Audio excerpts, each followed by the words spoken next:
Le déclic que ça a eu, c'est que j'ai eu des orgasmes avec des partenaires pour la première fois et que ça a été un peu le... Ouh, mais c'est ça en fait, la chose dont on me parlait depuis si longtemps.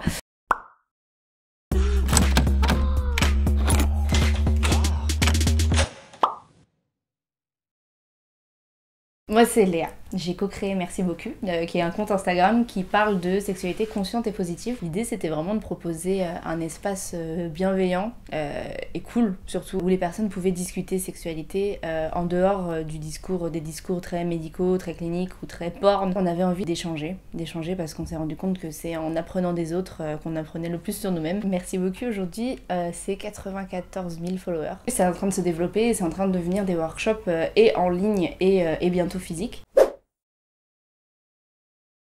L'un des déclics que j'ai pu avoir, ça a été les mauvais partenaires. En fait, finalement. Un mauvais partenaire, pour moi, c'est quelqu'un qui va pas s'intéresser au plaisir de l'autre et du coup qui va pas être curieux ou curieuse, qui va pas être à l'écoute de la personne, que ce soit ce que la personne dit, que ce soit comment la personne réagit. Tu t'en sens pas forcément bien après. Je me suis dit, au bout d'un moment, j'avais plus envie de ressentir ça en fait. Et du coup en fait ça m'a permis de comprendre que excuse-moi mais en fait non c'est fini, c'est hors de question que je me respecte pas ainsi. En fait en sachant ce que je voulais plus, j'ai pu comprendre ce que je voulais et ce que j'attendais.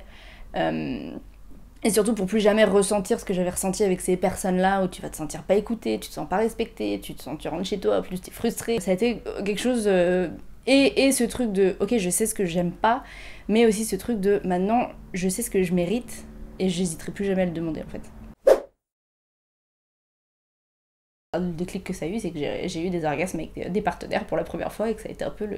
Ouh, mais c'est ça en fait, la chose dont on me parlait depuis si longtemps. Des orgasmes à répétition partout, quand, qui, quoi, comment, partout. Mais surtout aussi, je pense que ça a changé le fait de voir au-delà de l'orgasme et surtout une approche de la sexualité beaucoup plus globale et corporelle et psychologique. Voilà, ça s'arrêtait pas à juste, encore une fois, juste l'acte sexuel qui comportait ça, et une pénétration et un orgasme et machin. C'est vraiment maintenant une intégration de la sexualité comme vraiment quelque chose qui fait partie de mon bien-être et qui se ressent dans mon quotidien après. T'es contente en fait, tu te dis mon corps il me permet de ressentir ce genre de choses, c'est assez ouf. Et du coup je peux que le kiffer en fait, je peux que lui faire des papouilles, des trucs et faire en sorte qu'il aille bien. J'ai eu envie de m'en prendre encore plus soin. Le moment charnel avec quelqu'un, ou même avec soi-même d'ailleurs, c'est vraiment un moment où t'es à nu dans tous les sens du terme. Autant t'es à nu physiquement mais t'es aussi à nu émotionnellement. Et je pense que le fait de se connaître et d'oser montrer qui tu es, vraiment en entier, c'est vraiment une partie de toi qui est tellement, mais que peu de gens peuvent voir en fait au final. Avec la personne en face du coup te voit et te désire et te respecte et a envie de te donner. Tu te dis si je suis acceptée dans ces moments-là, si je suis aimée dans ces moments-là, en fait au final je peux l'être dans tous les moments.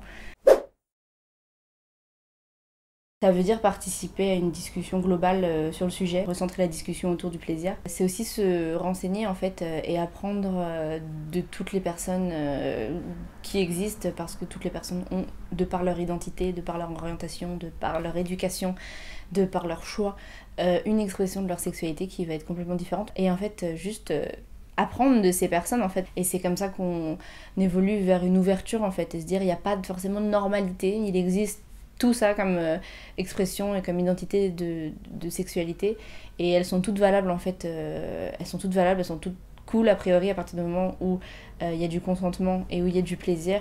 Il n'y en a pas une qui vaut plus qu'une autre, il n'y en a pas une qui est meilleure qu'une autre, toutes elles sont valables et toutes elles méritent d'être célébrées autant qu'elles soient. Écouter ce que les gens ont à dire et juste apprendre toujours et partager.